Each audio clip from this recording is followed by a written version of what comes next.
Welcome back to Holistic Healing Association. I'm Erin Darcy. I'm certified in embodied processing and clinical hypnosis. Today I have my very first guest that I've interviewed come back to join us to tell us more about her own personal trauma story and her healing journey. Liz Webster, all the way from Australia. New Thank you so Zealand. much. New Zealand. Good catch. Okay. Correction, New Zealand. So thank you so much for joining us. And would you like to tell us more about yourself? Hi, Erin. It's good to see you again. So I'm Liz, and I'm originally from England. I moved to New Zealand 20 years ago. All part of my journey, really, in thinking that I was helping other people, but actually running away from myself. Um, I was born in a little town in England into a family, four children, mum and dad, hardworking. Um, and when I was 15, I sort of met my first love. And when I was 18, we got engaged. And when I was 20, we got married. Um, just thought that my life was, that just get married, have children, get the little house, and life will just be wonderful. And when I was 23, we were in a car accident and my husband was killed instantly. I'm sorry about And that. yeah, and it just totally rocked my world. I felt like I'd actually been cut in half. I was so mature for my age at that time. And like we were very like adult. We'd bought a house and we both worked. We were both self-employed. Um, and after he died, it was like I couldn't even make a decision. Like I couldn't go, oh, like which fireplace do we need? Because we'd always sorted that stuff out together. And I went to counselling, and the counsellor said to me, oh, tell me about your childhood. And I was like, why do you want to ask me about my childhood when I've just lost my husband in a car accident? So I got really anti and was just like, what's the point in going counselling? Um, and like I was a hairdresser, so I was used to listening to everyone else's problems, and so people used to come and visit me, and I'd listen to all their stories and all their problems and help them with all their problems and think that was quite normal. And it wasn't till later on when I started my own healing journey that I realized that um, I was extremely codependent and I was so busy, outwardly focused on other things and other people, I wasn't healing myself. So it's been a really interesting journey because I didn't find that out until I was in my early 50s. So I made a huge amount of mistakes. I lived a quite a complicated life trying to feel better by obviously using other things outside of myself. And when my husband first died, I drank a lot. I drank a huge amount. I was in so much pain, and I just didn't know how to cope. I tried to several times. I thought it was a good idea to take my life, but even then, I was thinking about other people. Um, when I was 51, I think it was, I actually did seriously try to take my life. That's how painful it got. And I was actually 6 years sober then too. Like, so up until then, I'd used alcohol and cigarettes anytime had pain, emotional pain. And that had got to a point in my life where I realized that wasn't helping me anymore. Um, and that had got painful enough that I'd stopped drinking. But emotionally, I still was really struggling with my life. Mhm. So I don't think I'd really ever been taught how to deal with emotions.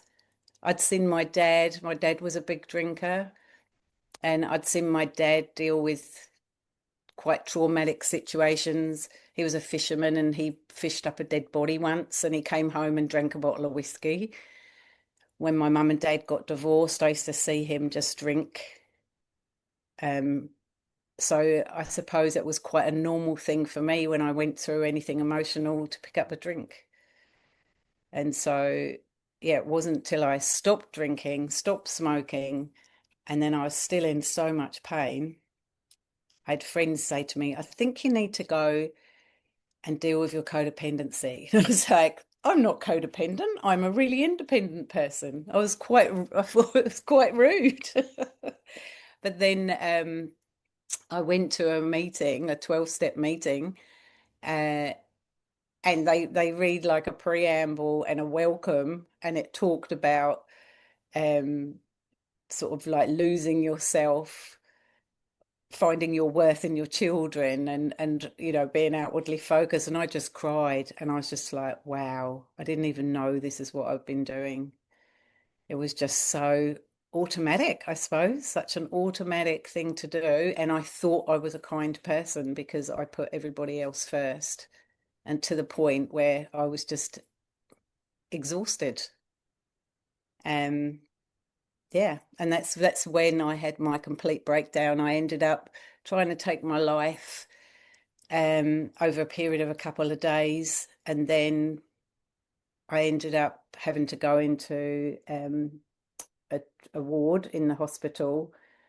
They put me in there for a week to like get all the medication out of me that I'd taken, and then they put me in the psych ward for respite, and they kept me in there for 3 weeks. I had a complete breakdown.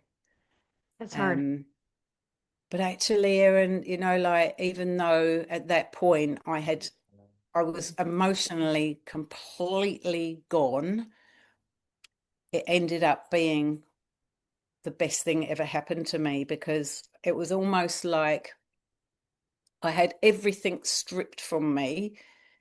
And then a matron of the hospital came in and she sort of said, just sat with me on the bed one day and she said, um, I have suicidal thoughts, but I don't act on them.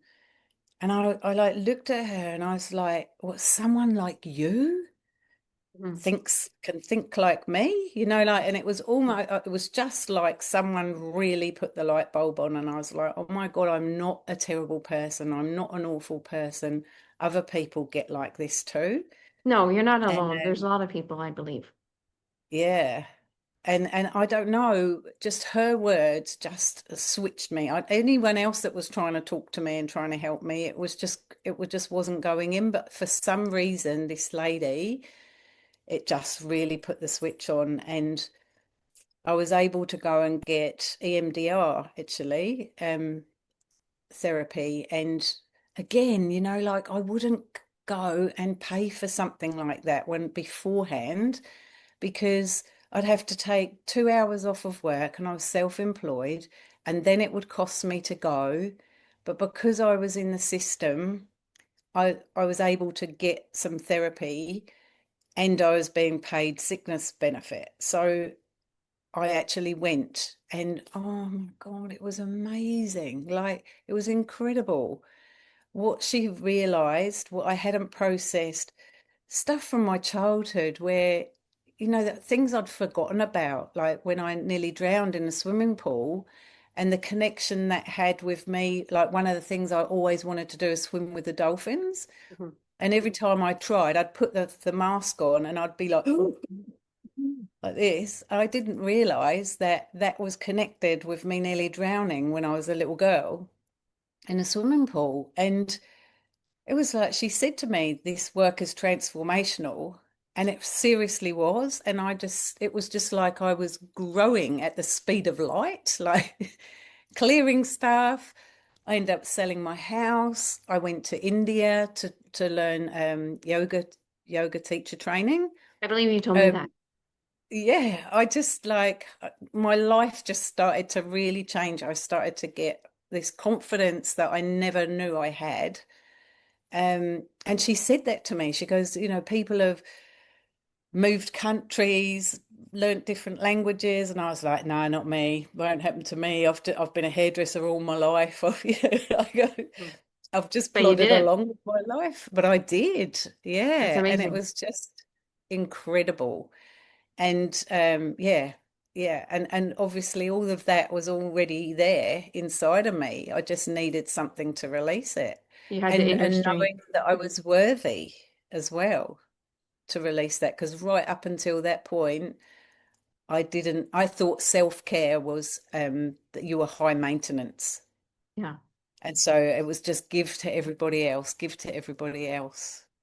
Where Yeah. everyone, in yourself and everyone has human worth Mm. and dignity and deserve to be treated with the uttermost respect, Yeah. right? Yeah. Because yeah, no one's perfect, but um, and if we can realize that and realize that we ourselves have human worth and that Mm. we're all just innocent brothers and sisters, and since we're created in the image of God, we all have human worth, even Mm. though we don't always feel like it. I know I don't always feel like it. Um, that's the best for me to recall is when I don't Mm. feel like I have, um, when I'm struggling with confidence or I don't feel like I have the strong human worth, to realize I'm created in the image of God and that God created me. So if He created me and He created you and He loves us, how do we not have human worth? Mm. And that's for everyone listening today. Yeah. And I know when I first came to New Zealand, like I'd sort of like I think I'd sort of dabbled with a concept of a higher power, but after Colin died, I didn't think there could possibly be a God. Like I just like if there was someone there, why have they done this? Like he was the love of my life. And probably when I look back now, I was hugely in my codependence because um, like I'd come out of my family that was pretty dysfunctional. They'd got divorced. It was pretty messy. And Colin had come along at that time, and I'd obviously, he became my life. Um, and so higher power wise, I just sort of thought, no, there can't be a God. And then when I had my children, I got into another relationship and I had my children and I got them christened because I wanted to know that they were protected. But like so I knew there was something out there. I really wanted to believe, but I didn't really know what that was. And still don't really, but I definitely know there's something that's kept me alive, that's kept me or wants me alive. There's been two very big occasions, the car accident and when I tried to take my life over 2 days. There's a reason why I'm here. And I don't know what that reason is, but it's evident now because when the psychiatrist came in, or I can't remember, the psychologist, whatever he was, that came in, and he said to me, I didn't expect to see you alive. You were either going to have a liver transplant or you weren't going to make it. And I did. So it's like, well, there's a reason why I'm here. And I don't, yeah, I don't understand the concept of a God, whether it's inside me, whether it's outside me, but there has to be, like if I stop trying to control everything, things just work out. When I'm trying to control things, I can catastrophize a lot. I can catastrophize. I think that's the right word. It's come out wrong. Um, I I'm stressed. I'm anxious. When I'm really good and I'm running really well, I'm relaxed. I'm light-hearted. I'm fun. But like you said, Erin, like I'd love to be like that every day, but some days I wake up and I've got this voice in my head that wants to take me out, that wants to tell me I'm worthless, tell me I'm useless, and tell me I'm a terrible person. And I have to really work at that every day to go, no, I'm not. And that's where, learning, finding the Centre for Healing for a start, and learning all the embodied processing and having all that healing has so helped me. And being in that community, I think when we're in community with the right people that want to see us grow, um, that's like having earth angels. That's But how I community is see it. huge. Yeah. Mm, Yeah. yeah. Like Because, it's so I've been important. in situations with people that, you know, should love us, who've actually not helped me grow, who've Hmm. actually wanted me to stay sick, Hmm. for some reason seen my growth and my progress as a threat to them Hmm. and been really nasty. I've got someone in my family that really resents me getting well. And it's really quite sad, but I have to just accept that. Acceptance is a huge part of life. And I think for my recovery as well, learning how to accept life as it is rather than how I want it to be is huge too. Doesn't make it easy though. Doesn't Doesn't always make it make it easy. easy. No. Grieving for people that are alive is a real weird, messy concept. Hmm. But once I actually realized that I am worthy of living a good life, even if other people are still in quite darkness. Um, I used to feel guilty for that. I used to feel guilty for spending my own money when I knew someone else was struggling. Yeah, Well, that's a sign of a good and heart, yeah, but right? when it It when is. it I almost mean, you takes want to you be able to out, take care of yourself too, obviously, but to think about someone that is in need and want to help them, that's a mm. sign of a But good heart. there's a line, There is a isn't there? line. Yeah, because I used to be the caretaker, so I used to try to fix this particular person. And then I didn't realize that I wasn't helping them grow. Because it's enabling. Yeah. So everything's about balance, and I teach this at I work in a drug and alcohol rehab, and it's my favorite word. It's like balance. Everything's lovely. We can still be great people, but it's about balance. It's when it's completely out of balance With that it boundaries, becomes an issue. Yeah. Because like right? I said, Is I thought being codependent was actually kind. I was kind and caring and all that, but I was also suffocating. like you And I need to put didn't your own realize mask that was, on, yeah, right? To be exactly. able to That's help what they others say. Yeah, yeah. And I didn't realize, like, now that I've done all this trauma-informed work, I didn't realize this is all linked. And it was linked to my childhood, as much as I really didn't like what that guy said. I found out that this like depression that I carried with me was something I'd picked up from my mum when she lost a child between me and my brother. Hmm. And I'd taken on that energy before I could even verbalize it. See, You know, it makes that's sense. that's incredible. And Hmm. now that I've cleared that, it's like, wow, we they just don't understand how much our body remembers, Oh, for sure. even when we don't. Like even when I'm having hard days, um, I've noticed like I'll send my daughter to school, and this has not happened often, but if it's like I'm having a hard day, she's at school and the teacher's telling me she's crying, asking for her mom. And those are the only days, is if I'm having a really hard day, she's at school crying, saying, I want my mom, I want my mom. Other days, fine. So her teacher and I have also talked, but to me, that shows their children are so impacted by the parents' Yeah. emotions, especially Mm. when they're so young. right? Like they pick up on your emotions. They're so in tune to you. Yeah, incredible.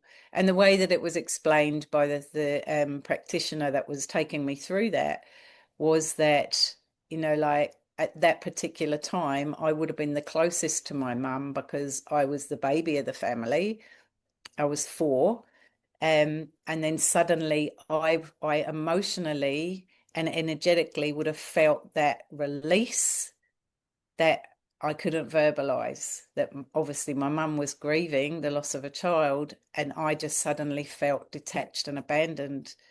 And I obviously couldn't put it into words. I was 4 years old, but it really manifested itself that when I was young, I used to look for my adoption papers because I felt like I was treated differently to the family. And I think my mum used to get so frustrated with me. It's like, what is wrong? Like, what's wrong with you? And then even when I started drinking and I went to a 12-step group, I heard other people say about feeling like the square peg in a round hole. And I was like, I really relate to this. I really relate to what they're saying. Um, and then I shared, like when I was a kid, I used to look for my adoption papers, and other people were saying, hey, that's how I used to feel. I think a lot of us feel like that, Mm, right? Not always fitting in, wanting to fit into the norm. But like said, like there's the book, The Myth of Normal, right? So, I mean, yes, I think that's many of us. mm. And the thing is, what I love myself is that because I went into a community of people looking for help, um, I sat well, I still am in different communities. I sit in a place where we all get chance to just speak and say how we're feeling, um, without worrying about anyone ridiculing us or telling us that's not how we should be feeling or whatever. We get like 5 minutes to actually say how we feel, And and that's so and important. other people resonate and they go, I feel like that too. I feel like that too. But out in the world, so many of us are wearing masks. I definitely was a mask wearer. People couldn't believe it when I had my breakdown. They were just like, you never. You're the last person we would have thought because I was so cleverly masked up. Um, and I just think out there in the world, especially with like social media, all these people are going, oh, look at my life. I'm living this amazing life for seconds on a I know. screen, but they're actually not. They're actually living our lives that are just mundane sometimes. We can have a great day and then have a terrible day. But because of all this constant look at me, I'm size 10, look at me, I've got this amazing life, look at me in Bali, look at, it makes people's self-worth even lower, I I know. believe, because we're we're watching all of this stuff that actually isn't real. Look how amazing my marriage is, and then the next minute they've split up because the guy's been on social media and found someone else.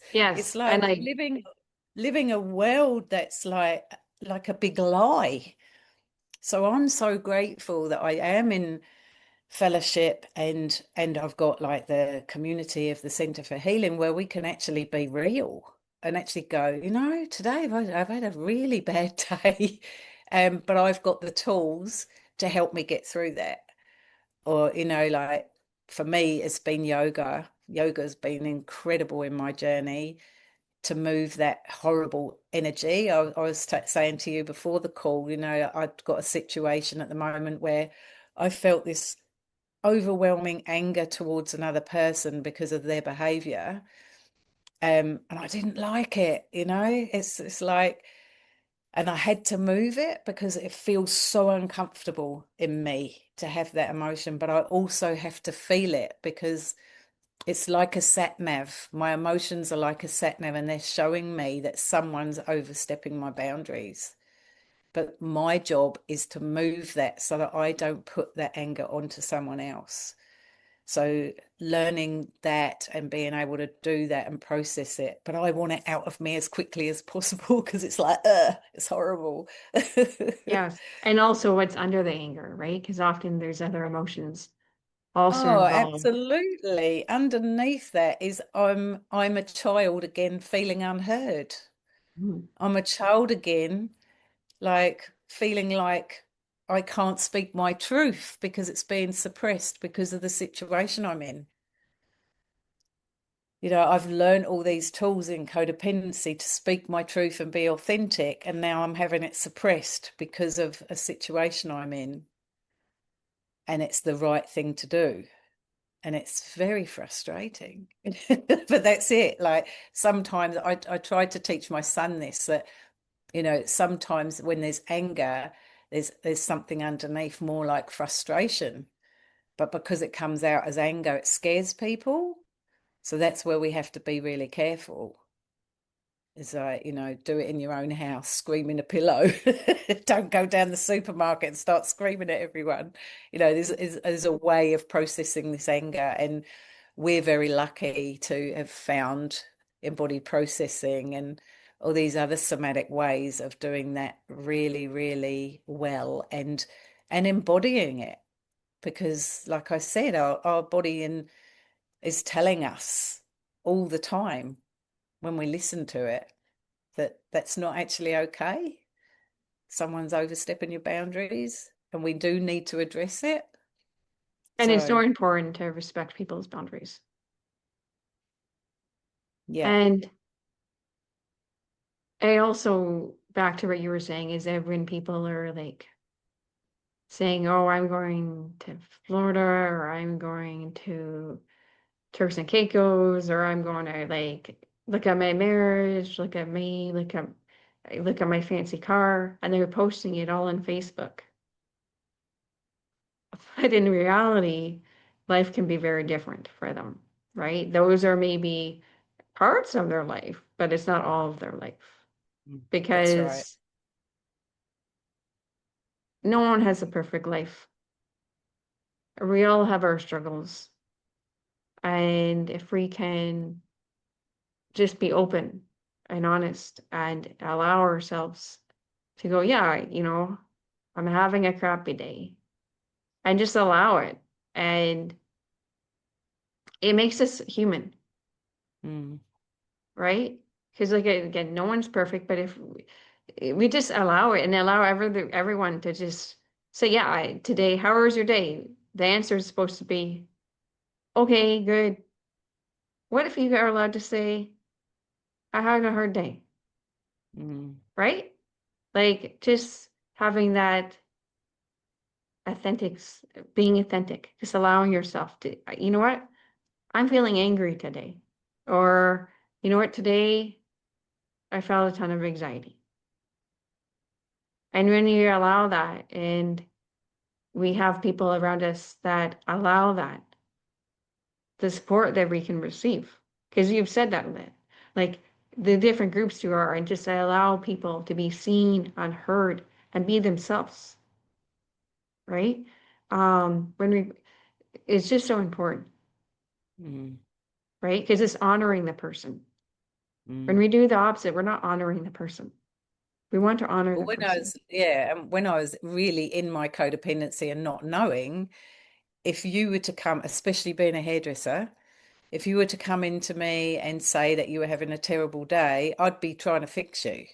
Like quite subconsciously, I would be trying to give you all of this advice on how to make yourself feel better, rather than now that I've been trained in the embodied processing and the other modules that I've done, I realize how important that is to just hold space for someone and just listen, not try and fix them, not try and tell them what to do, but literally just hold that container to allow them to speak and be, like you said, be authentic without trying to fix them, because And it's that's so healing. frustrating and that takes people's power away. And I never ever felt like I was doing that until it was pointed out when I started to do the work on myself and go, oh my goodness, like I really thought that I was a loving, caring person, but I was yeah, over caring and taking people's power away. And yeah, it's I'm guilty actually of all that of too. those things in reverse. Yeah, it Yeah. comes from a place of care, but there's been times in my life for sure throughout the years that it's like letting people do their own thing, right? And Mm, respecting it. And being there, but um giving autonomy, right? yeah. Yeah. I think that's the And big also, thing. I think when it's your own children, Oh yeah. um, trying to stop them feeling any pain. And my because of my trauma, like I had felt, well, like the pain of losing my first husband was so excruciating. When I got into a new relationship and I had my children, I loved them so much. I was terrified that they were going to die. I was terrified from the moment I got pregnant, all the way through my pregnancy. When my first child was my son was born, he would go to sleep and then I'd keep going in to check if he was breathing. And I know that's normal for mums. Um, but this was over the top. Like I'd go on their school trips. I'd just be everywhere they were. And so for them, that would have been so overpowering. My son was quite hyperactive, so I didn't want him to have a skateboard, or the first trampoline he had all the sides on it, because I was so frightened he was going to hurt himself. So I literally wrapped my children up in cotton wool. I was so, so scared that they were going to die. And that anxiety would have gone on to my children, like you were saying earlier, like they'd feel that. I didn't do it intentionally. I really, really loved my kids. I wanted my children. Um, but I was clearly going through my own trauma. And also, I wasn't a daily drinker when I had my children, but they saw me drunk and and not a good role model on so many occasions. Um, and I can't look back. I know that that's not healthy to look back. Um, we were only doing what we knew what to do at the time. Gosh, if I knew what I know now, that my life would be so different. But Mhm. isn't that how we learn? There's lots of things that if I want to get tangled up in my past, I could really beat myself up about, but I don't anymore. I can't Mhm. change my past, but I can most definitely change how I am now and my future because I of the agree. knowledge I have. Yeah. And your past is not who you are, No, that's right. Well, right? it's a part of our It's journey, a isn't part of it? Like, you, yes, but yeah. yeah, Well, we yeah. wouldn't have we wouldn't have done what we do now if we hadn't, well, for me personally, if I hadn't gone through that, I wouldn't be doing what I'm doing now. If I had the perfect life, because of Which my nobody pain. does. I mean, I don't No, have a perfect life, no, who so does? That's right. Even people that we think are having a perfect life are really not. I mean, you've only got to look at movie stars and that, and you're like, oh my God, they live this glamorous life, and then you hear they come out now. Lots of people are coming out with alcohol and drug problems and divorces, and it's now there's pain. all these social media platforms. You hear a lot more about people's lives, and they're not glamorous. Mhm. I always It's used to hard. think, oh, if I get a bigger house or we move to another country like we did, that will sort it. But you just take yourself with you wherever you go. Mhm. It doesn't matter if you don't do the healing, It you're doesn't going work. to take yourself wherever you go in the next relationship, because the next person's going to be better, or the next house is going to be better, or the next car, or the next job, but you're still there if Mhm. you're not healed. Is that right? Mhm. Yeah. And it's a journey, but it's a journey worth taking. Mm. And the Um, thing is like it's like anything, like I was saying about the balance, if we were high all the time and life was great all the time, we wouldn't appreciate it. I think we have to go down to go, oh, I want to feel like that again. We have to. It's just normal. You can't always be high and happy. We have to have those times. And a lot of the time, they're the times when we're restoring and repairing. Because I know for myself, when I'm really good, I've got loads of energy and I can conquer the world and I just keep going and going and going. Whereas I need that time to feel a bit lower and lower energy so that I do rest and I do actually help my body heal because I can't do it on my own. My body has to tell me because I'm a goer. I just keep going and going and going. And what was your greatest lesson on your healing journey? My breakdown. I mean, so many people talk about spiritual awakenings in recovery, and I thought a spiritual awakening was going to be like a big firework display. But I truly believe that metaphorically, I died. I did die, and I came back as a completely different person in the respect that I killed off that old person that was constantly doing for everybody else. And I actually learned to be sort of like, all of those things that had been naturally programmed over my first 50 years of my life. Um, I've gradually let them slip away. So I don't feel bad if I'm not the person constantly making the phone calls. I'm like, I sit back and go, actually, I don't need to do that. Like, if that person wants to contact me, they can contact me. But I would just be like constantly chasing. I mustn't forget the birthdays. I mustn't forget this. I mustn't. So I'm constantly busy Mhm. worrying about everyone else. And then I'd be like just sitting there on my own thinking, oh, this isn't reciprocal. Whereas Mhm. now I'm just like, do I want to make that phone call? Do I want, like rather than I have to? Mhm. I'm just a lot more, am I doing this because it's the right thing to do, or am I doing this because I feel like I have to do it? Mhm. And that's a big difference. Even on That is a big Friday, difference. yeah, even on Friday, I finished work and I was supposed to go to a meeting and be on a conscience group. And I'd been up since 5 o'clock in the morning and I didn't finish work till 7. And I was tired. And I was like, you know what? I'm going to just go home and have an early night. Whereas my old behavior would be, oh no, I have to go. I have to go. They're expecting me to be there, as if like the whole world's going to collapse because I haven't gone. Yeah. So yeah, those things I think, I really started to learn that they were actually going against me rather than looking after me. Hmm.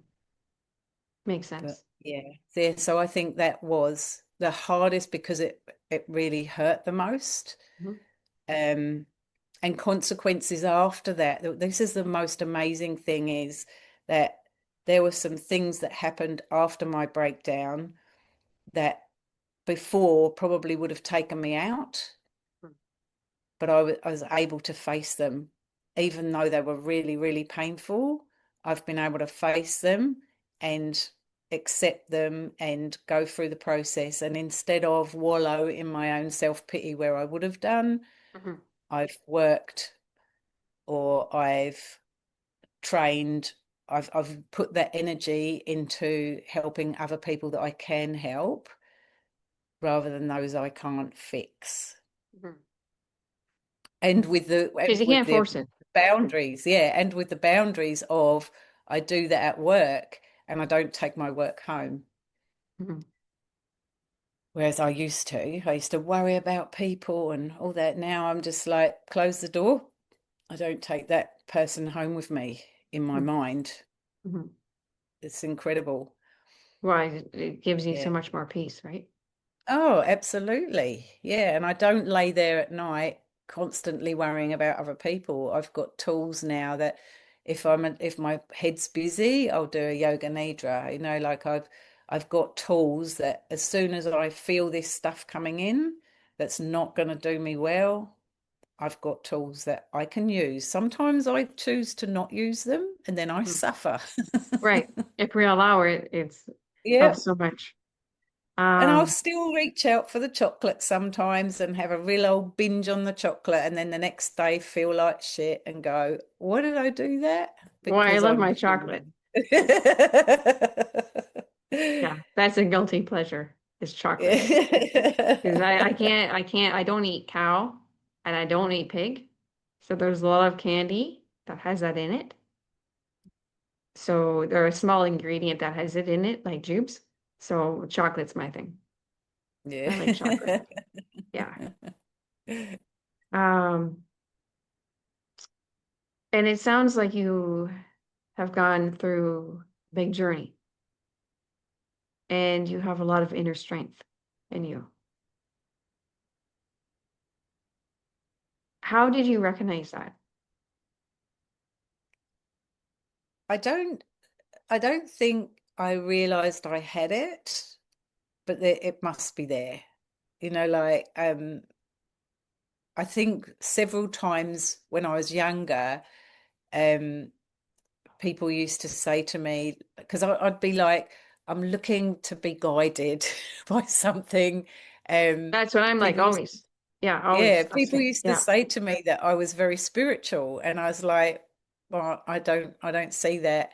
Um, but then I would literally have three people say to me in the same day, you need to watch this movie or you need to read this Okay. book. And then I'd be like, okay, like that's definitely someone giving me a message. So I don't know if that was internally or externally, but the more that I've done this healing work, the more I realize that it has to come from within. Mm. Like when I wake up and the vulture's at my head, it's my choice whether I go with that vulture or whether I use my tools and I go, right, no, I'm going to get up and I'm going to have some breakfast. I'm going to do some yoga. I'm going to do the things that make me feel better. So there is that strength, but I think I still have the choice whether I want to indulge in self-pity or whether I want to be the best version of myself. So I think that's probably my inner strength, is that I go with the voice that tells me, get up, Liz, come on, get up and go and do the next right thing. Whereas my old behavior would be, oh, but you've lost your husband. And, like if you felt like I would, you'd do this too, and indulge in this like big, comfortable, um, self-pity that I didn't actually realize I was. Mm. So listening to your inner guide, it sounds like, Mm. right? Yeah. You're, There is something there that gives me that choice whether I go that way or that way. and if you're not sure, it's always good to pray about it too. Oh, absolutely. I'm not very good at doing the meditation, and I think it's because I'm of sitting still, but I really try, and I tried when I'm especially when I'm in the car on my own. I'm like, please direct me. Just please show me what I need to know or what I need to hear. And then that's when I'll get there. You should watch this movie, or hey, have you heard about this person? Or have you heard about this podcast? Or I'll even actually sit in the car and I'll go, what do you need me to hear today? And then I'll put a podcast on YouTube. And then I'm like, wow, I Well, I really like what you needed to said hear before the interview, saying, God, put me where you want me to be. that. Mm. Just allow Yeah, it. and I learned that. I learned that prayer in one of my yoga 2.0 recovery, and it's put me in the places you want me to be, with the people you want me to be with, doing the things you want me to do. And I say that every morning. And sometimes I'm frustrated, like I was saying to you, like I really want to start my embodied processing root cause therapy business. Um, and I just keep at the moment keep being steered. I'm here helping someone in my family at the moment, and it's like that's taking all my time. And then I'm like, just Liz, just do what you're supposed to be doing right now. And right now you're helping this particular person. to get well and be a better dad. So, it's sometimes it's not in my time or the way I want it to be. And I have No, to like and be life's not always accepting like to that. that. I mean, That's do you right. think you look at this and you want life to be like this, just straight? But life is very unpredictable, and it can be like, and then straight, and then up, and then right, and then straight again, nice and straight, and then it goes up and down a little bit, but trying to stay here is the best, but life is Yeah. very unpredictable. Oh, it Um, certainly and we is. don't It always certainly is. understand or see. Um, but yeah, so that's yeah, and I think it's just yeah, trying to understand, but it's like walking in a dark room Yeah. and we're blind and we're like this and you can't see, right? And I've definitely had that times in my life. Um, and it's just like you're looking around and you can't see and into the dark and you're trying to figure it out because you're trying to figure out what the right thing is to do. And we all experience it Mm, because we don't always yeah. know. Yeah. And I think, there's always that surrender, isn't there? Just let go and let life be on life's terms. Um, but then I don't know about you, but then I'm like wanting to hold the steering wheel again. And it's like in my ideal world, I would just like to be letting go, letting everything unfold as it should, and be really relaxed with it. But it just doesn't happen like that. Like I get anxious and I get depressed and I get worried, and as even though I'm a lot more aware of myself, I have to constantly keep telling myself to let go. And the embodied processing and stuff helps me to stay in my body when my mind wants to start obsessing about the future or whatever. I'd suddenly be just driving along or something, and I'm like, well, my life is really weird at the moment. I'm living in three different places, and I'd like to just be more stable. So, but actually, it's quite good fun too, like because I'm not bored. I'm certainly not bored. But sometimes I feel a bit like discombobulated because I'm here, there, and everywhere. Um, but I also remember when I've been in a stable household with the routine, mundane, doing the same thing every day, feeling quite like, is this it? So Mhm. I don't know what's best for me either, really, even when I No, think I do. I think it's in reality, I think it's taking one step at a time, baby steps. Mm, When we're in the dark, trusting in God, taking baby steps one at a time.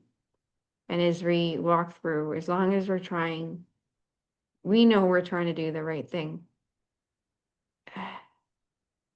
Light will come, but it just doesn't always happen right away. Like it's walking through the darkness, taking a step at a time, and starting to see. mm. And I think it's like doing the best we can every day, and sometimes our best is literally just getting up in the morning and having something to eat is our best. And another day we can give so much. Mhm. And it's just that huge acceptance of where we are and how we are, as long as our intentions are good. I think that's the most important thing, is that as long as we live from our heart rather than our head. Mhm. And just, yeah, doing our best, and say some days our best is better than others. But as Mhm. long as you always try to be kind. I think that was my conflict the other day, is when I got really angry, is that I really want to feel kindness for the person that's actually causing me grief at the moment. Um, but it is a frustration, like we were talking before the interview. And like when you're angry, there's something always underneath it, and for me this is frustration because I can't be my authentic self. and speak up for myself, I also see it from the other person's point of view, but that person is being rude to me and I'm like the piggy in the middle. Mhm. And it's, yeah, Well, it's it's not, obviously I think doing it's too, other things. it's trying to meet people where they're at, and we don't Mm, always understand the other person's view or perspective because we're all in dark, right? By just taking one step at a time, too late. And if everyone does that, trying to do what they believe is right and trying to understand the other person and yourself, by doing that, life can be better. mm, yeah. And of course, when you're around people that have got good energy, um, that's really good. But when you're in the company of people with bad energy or low energy or dark energy, um, it's amazing how quickly you can get pulled down as well. Like, well, for me, I know that. Like, if I'm in the fellowship, if I'm in with the community, I can feel like pumped up, really. I come away from doing a session and I feel like, wow, like real energized. Or I can be around people that are staying in their problems and not moving on, and I can feel exhausted. So I have to really choose where I put my energy to. Mhm. Like, when you're helping someone that wants help, I feel really energized. But when I'm trying to help someone that really doesn't want it, that's like exhausting. I agree. So yeah, Yeah, because you knowing can't that force about people. myself It's as just well. No. allowing, right? Mm. Because that's not helping. It's just allowing and yeah, and being there for, just being there, but not forcing. That's the big thing. I think for It's us, just not respecting. yeah, but for us doing this type of work as well, it's really, really paramount that we take that care of ourselves that we keep telling other people to do. And Yeah, that's that real basic eating well, which I do now. I used to skip meals terribly and not really understand the impact of that. Whereas now I eat really well and healthily, regular. The water intake, I'm always having to tell myself I drink lots of tea. I'm a proper pom. Um, I drink lots of tea, and I used to justify with that. Well, I'm definitely having water because I'm having tea, but it's not the same. it's not. So I try to really push myself to have good amount of water. But the sleep is what took me out that time. Is my anxiety stopped me sleeping, and my sleeping made me lose the plot, most definitely. And that was over a period of a few days. I went from being reasonably normal to psychotic through lack of sleep. And so now I'm a very big advocate of how important sleep is. As soon as you're not sleeping well, you really need help because that will take you out. And they used to use that as a form of punishment, was not letting people sleep. So, that's how seriously mental your brain can go with lack of sleep. So, it doesn't sound like much, but if you can keep that framework of a bit of regular exercise, eating well, sleeping well, and keeping your emotional, physical, spiritual, mental health well, then, like you said earlier, we can fill up our own cup and then give to others. But I if agree. our own cup's not full, then we're not. We're giving from a place of exhaustion, and then actually building resentment. So that is why self-care is so important, right? Yeah, and self-care is not about having your nails done and going for massage. No. Self-care is going to the doctors when we're not well, like having that rest and not feeling guilty for laying on the sofa for half an hour and reading a book. Yeah, I'm Um, putting your you know, like mask on and that then you can help That's whatever right. way is needed, right? Yeah. Because I Uh, used to feel like it was self-indulgent to do self-care. And I used to sort of pride myself that I wasn't high maintenance, but it's not about that at all. It is about resting when you're tired. mm, That's like one of the basic things, not feeling guilty for sitting down because you haven't done the housework or the washing needs doing. Like I know when my kids were sleeping, when they were babies, I would whiz around with the vacuum cleaner, do the washing, do all the things I couldn't do because they were awake. Whereas now I would say, hey, sleep while your baby's sleeping. Because yeah, I didn't do that myself and I should have done. yeah, I agree. I agree. And what advice do you have for parents to help them raise children that they can have inner strength? I think that what I just said is like the housework's always going to be there. Your children grow in front of your eyes. It's like spend that time with them and co-regulate with them. When I was raising my children and when I was raised, I would they'd fall over and I'd go, that didn't hurt, get up, that didn't hurt. Whereas I watch my son parent and he's like, oh, there's such big emotions for a little person. And I'm like, oh, that really touches my heart. It's like let them feel their emotions and stop trying to rescue them. It's like Brene Brown says in one of her videos, it's our job to actually allow them to get hurt, allow them to feel that, and we're empowering them rather than trying to save them because And not life is teaching them. Sorry, go ahead. yeah, yeah, life is messy and it's uncomfortable, um, and we have to allow them to grow by experiencing that stuff, even though it hurts us so much.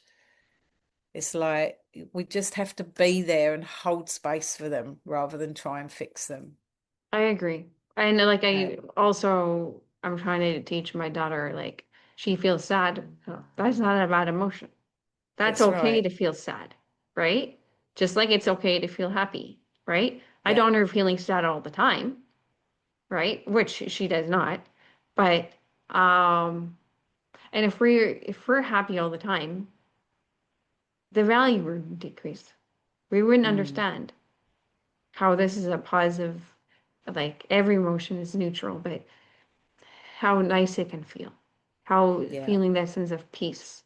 When we feel anxiety, it can be a sense of tension. When we feel peace, it is a piece of calmness. But if we don't have both, we wouldn't understand. And it's Yeah. our emotions are what speak to us, right? If we listen to the mind can be very confusing. But if we listen to the body never lies, and just listen and take it in, Yeah. right? And just Absolutely. become in tuned. Um, yes, I think so. Yeah. And Um, I think at the end of the day, when you can co-regulate with your child and they know that they're safe, I watch this with my granddaughter, like she'll head off and she's really confident, but then she'll like look to see where you are or look to see where her dad is. And it's like knowing that you're always there, even like to come back to, even when they're trying to like go out in the world and when they are throwing loopies, like spreading themselves out on the floor and having a complete meltdown, is let them have that meltdown instead of like, I would be embarrassed. I'd be like, oh, like, what are yeah, people going to think? And I'd be trying to stop that behavior. Whereas it's like, just let that energy go. Now I understand so much more about mm, the energy and how we have to release it. So as soon as you walk away and just do something else, they're like, oh, I'm not getting the effect that I wanted. And then they just get up and move on and do something else. And well, I think this program that we've learned, it has impacted how I raise my daughter mm, because it helps you become and more understanding and trauma informed, right? And how things absolutely. can impact a child. Mm. and what we can do to help, right? Yeah. And just becoming more aware. Um, yeah. And what advice can you give for people at home to do their own self-care? To do their own self-care, very like that very basic stuff. Is like just getting up out of bed and taking a shower. You know, there's a really good book called Make Your Bed, and it was written by a Navy SEAL, I think, and it literally says, when you're really feeling low, if you can get up and make your bed, you'll naturally start to do something else. So, just sometimes when you just don't even feel like you even want to get in the shower, the water on your body and that cleansing and that like washing away and just metaphorically watching that water go down the drain and washing that feeling away, it can really help you to then like get a bit more motivated. But I know that, the times when I found it really a real struggle to even get out of bed, I would start to listen to my head. And that really is not a good place to be. So it's getting into your body, listening to your body, because I don't know, there's a huge percentage of the things that go on in your head that aren't even real and definitely not helpful. So It can be actually so getting into confusing. your body. Oh, horrible, horrible. It really condemning and really judgmental and critical and horrible. So yeah, it's like listen to your body, not your head.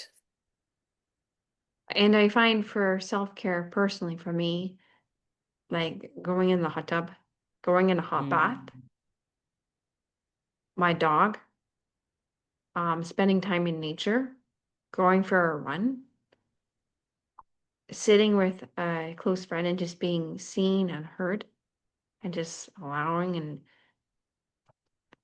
yes, these are all things we can do for self-care. mm.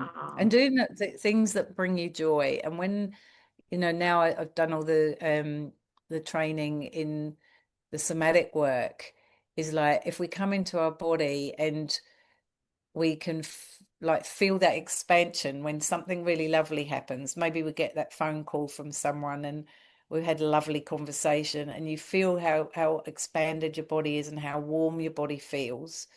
Um, and then something will happen and you feel your body contract and you feel heavy. And it's like, remember how it felt when you felt that joy. It's like putting your hand on your heart and just being like, really into my body and like trying to make my body feel that expansion and have nice memories, or having the bath with the candles because that makes me feel good about myself, or um having a nice cup of tea or a hot chocolate or something because that makes me feel warm inside, and really embodying what I know I love mm, rather than watching a movie that's gonna like be quite sad or whatever, or listening to music that's going to make me feel sad. I want to listen to motivating music because I know that's going to give me energy. I agree. Well, thank you so much for joining us. And we will both have our contact information below. If you'd like a session, just reach out. Thank you, everyone, for joining in. Please join us next week as we have more members from the EP community come and tell us their story, their piece of wisdom on trauma and healing. Great. Thanks, Erin. Thank you.